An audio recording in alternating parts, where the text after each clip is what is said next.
Good morning friends, আরেকটি নতুন ভিডিওতে তোমাদের সকলকে স্বাগত। আজকের এই ভিডিওতে আমরা আলোচনা করব আগামী সপ্তাহটা 2022 স্টেট পাসদের জন্য অত্যন্ত গুরুত্বপূর্ণ। কেন গুরুত্বপূর্ণ সেই সমস্ত বিষয় নিয়ে এই ভিডিওতে পূর্ণাঙ্গ আলোচনা করা হবে।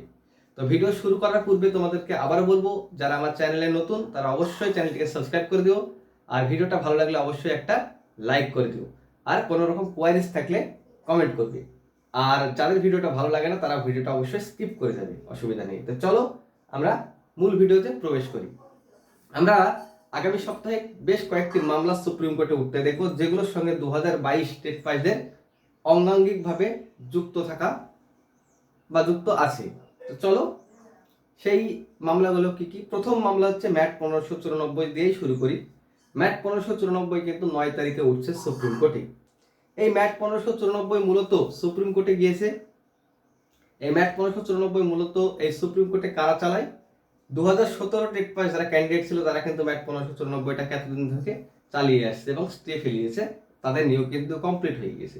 সেই জায়গা থেকে 2022কে কিন্তু এই ম্যাট 1594 দিকে দৃষ্টি আকর্ষণ করতে হবে এবং ম্যাট 1594 কেস চালানোর যে খরচা বা যে কেস চালাচ্ছে তার সঙ্গে যোগাযোগ, অর্থাৎ ম্যাট 1594 2017 যারা কেসটা চালাচ্ছে তাদের সঙ্গে যোগাযোগ করে ইমিডিয়েট কিন্তু 2022কে দায়িত্ব নিতে হবে এই ম্যাট 1594কে কিন্তু হ্যান্ডেল করার জন্য। নাহলে ম্যাট 1594 রেজাল্ট পাবলিশ হয়ে গেলে 2022-এর কত বড় ক্ষতি হবে তোমরা সকলেই কিন্তু জানো। তাহলে ম্যাট 1594 এর জন্য কি করতে হবে? 2022-এর ঐকমত্যকে আমি দৃষ্টি আকর্ষণ করছি, তারা যেন ম্যাট 1594 দিকে দৃষ্টি আকর্ষণ করে এবং 2017 যারা এই ম্যাট 1594 এর এতদিন পর্যন্ত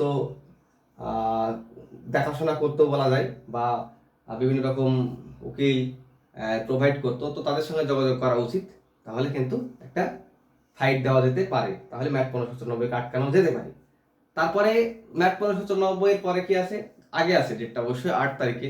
আমরা জানি 8 তারিখে কিন্তু ডিএলএড ভার্সেস বিএড ক্লারিফিকেশন মামলা আছে। সেখানে আমরা অনেকেই ভাবছি যে 2022-এর কি সমস্যা, ম্যাট 1594 sorry DElEd versus BEd clarification আসবে, সেটা 2022-এ কোনো সমস্যা নেই। হ্যাঁ, আমি মানছি সমস্যা নেই, আমি কালকের ভিডিওতে বলেছি সমস্যা নেই, কিন্তু তবুও বলবো 2022-এর মাথায় কিন্তু চিন্তার ভাঁজ আছে। কারণ 2022-এর ক্যান্ডিডেটরা একটা চিন্তা করছে বারবার যে যদি ব্রিজ কোর্সকে অ্যালাউ করা হয় এবং পরবর্তীতে বিএড যারা টেট পাস আছে তারা যদি বলে যে ইন সার্ভিসদের বিএড ব্রিজ কোর্স অ্যালাউ করা হচ্ছে, কেন আমাদের অ্যালাউ করা হবে না, তারা একটা কেস ফাইল করবে, তাহলে কিন্তু আবার একটা হ্যাপা তৈরি হবে, আবার একটা টেনশন আসবে। সে কেসের জাজমেন্ট চাই আসুক না কেন, আসবে। তো সেখান থেকে অবশ্যই কিন্তু ওই ক্লারিফিকেশন মামলাতেও যে গতদিনকে দেখেছিলাম 2022-এর ওই কমার্স থেকে সুবিশ সান্যাল স্যার মহাশয়কে কিন্তু দেওয়া হয়েছিল লইয়ার। তো আশা করি আগামী দিনেও লইয়ার দেওয়া হবে। আবার দৃষ্টি আকর্ষণ করবো লইয়ার যেন দেওয়া হয়, নাহলে কিন্তু কোনো রকম উল্টো পাল্টা অর্ডার চলে আসলে 2022-এর জন্য অত্যন্ত ক্ষতি হতে যাচ্ছে। তাহলে এই দুটো কেস কিন্তু আগামী সপ্তাহে আমরা দেখতে পাচ্ছি।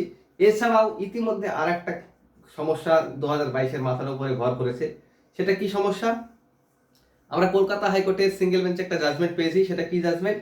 যে বঞ্চিতদের চাকরি দিতে হবে, 2014 বঞ্চিতদের চাকরি দিতে হবে। সেখানে সেই জাজমেন্টে বঞ্চিতদের চাকরি দিতে হবে সব ঠিক আছে, কিন্তু ওখানে একটা জাজমেন্ট আমি দেখলাম যে বলতে চাইছে যে মানে পর্ষদকে বলেছে যে কত ভ্যাকান্সি ফাঁকা আছে সেটা জানতে চেয়েছে। এখনো পর্যন্ত ভ্যাকান্সি কত ফাঁকা আছে জানতে চাওয়া মানে কিন্তু একটা ভয়ের ব্যাপার, যে ওইখান থেকে ভ্যাকান্সি নিয়ে কি বঞ্চিতদের চাকরি দিতে হবে? যদি সেরকম কিছু জাজমেন্ট হয় বা সেরকম কোনো নির্দেশ আসে কলকাতা হাইকোর্ট থেকে, তাহলে 2022-এর জন্য তো অত্যন্ত দুঃখেরই খবর বলা যায়। কারণ তোমরা হয়তো ভাবছো বঞ্চিতের চাকরি বা আমাদের কি, কিন্তু যদি আপকামিং ভ্যাকান্সি থেকে তাদের বঞ্চিতের চাকরি দেওয়া হয়, তাহলে তো 2022-এর নোটিফিকেশনে ভ্যাকান্সিটা কমে যাবে না, বা 2022-এর নোটিফিকেশন আদৌ আসবে কিনা সে নিয়ে সন্দেহ আছে। তো সেখান থেকে অবশ্যই কিন্তু এই কেসটারও মোকাবেলা করা উচিত, আমি এটা তোমাদেরকে বলবো। এছাড়াও তো 22-এর প্রশ্নফুল নিয়ে তো সমস্যা আছে, অর্থাৎ 2022 স্টেট পাস কিন্তু এখন বর্তমান সময় সিচুয়েশন অত্যন্ত খারাপের দিক দিয়ে যাচ্ছে। যদিও মেঘ দেখে করিস না ভয়, আড়ালে তার সূর্য আসে, তো এই বিষয় দেখে ভয় করার কোনো কারণ নেই।